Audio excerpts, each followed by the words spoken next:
Assalamu alaikum wa rahmatullah wa barakatuh, mes frères et sœurs.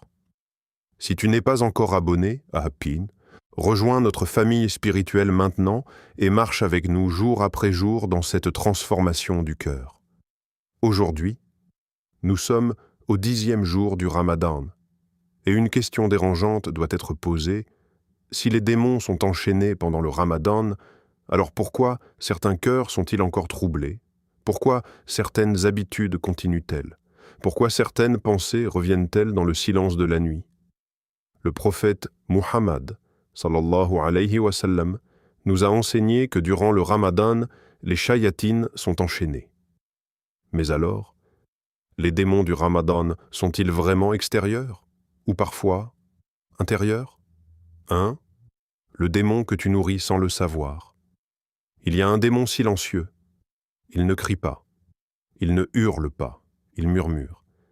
Il s'appelle l'habitude. Pendant 11 mois, nous nourrissons certaines faiblesses. Regard interdit, colère, orgueil, négligence de la prière. Puis le Ramadan arrive, et nous pensons que tout va disparaître automatiquement. Mais Allah nous rappelle dans le Coran. En vérité, Allah ne modifie pas l'état d'un peuple tant qu'il ne modifie pas ce qui est en eux-mêmes. Sourate Ar-Ra'd 13, 11. Le Ramadan ne vient pas changer ton cœur à ta place. Il vient te donner la force de le changer. Alors pose-toi cette question. Quel démon ai-je laissé s'installer en moi? 2. Le démon de la distraction, un autre démon du Ramadan. Ce n'est pas le péché évident, c'est la distraction. Tu jeûnes, mais ton téléphone ne jeûne pas. Tu pries, mais ton esprit est ailleurs. Tu écoutes le Coran, mais ton cœur ne l'entend pas.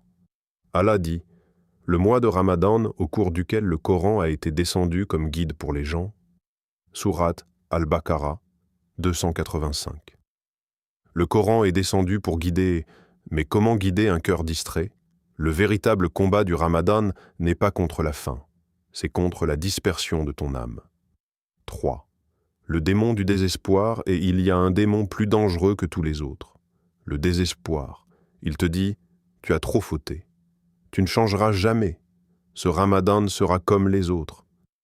Mais écoute ce qu'Allah dit. Ô mes serviteurs qui avez commis des excès à votre propre détriment, ne désespérez pas de la miséricorde d'Allah. Allah pardonne tous les péchés. Sourate Az-Zumar 39, 53. Le démon veut que tu abandonnes. Allah veut que tu reviennes. Alors à qui vas-tu répondre? 4. Le vrai enchaînement, les démons sont enchaînés, oui. Mais ton nafs, ego, ne l'est pas automatiquement. Le Ramadan est une école. Chaque faim est une leçon. Chaque soif est une purification. Chaque prière nocturne est une lumière. Le 10e jour marque la fin de la première partie du Ramadan, les jours de miséricorde. As-tu senti cette miséricorde? Ou as-tu laissé les démons invisibles te voler ces 10 premiers jours? Il n'est pas trop tard. Ce soir, fais une prosternation sincère. Dis, Ya Allah, enchaîne aussi les démons de mon cœur. Le choix du 10e jour. Le Ramadan n'est pas seulement un mois où les démons sont enchaînés. C'est le mois où tu dois décider si toi aussi tu vas enchaîner tes mauvaises habitudes. Le vrai démon du Ramadan n'est pas celui qui est dehors.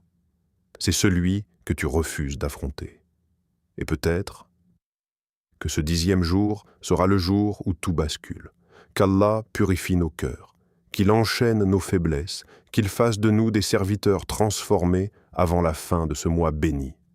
Amin.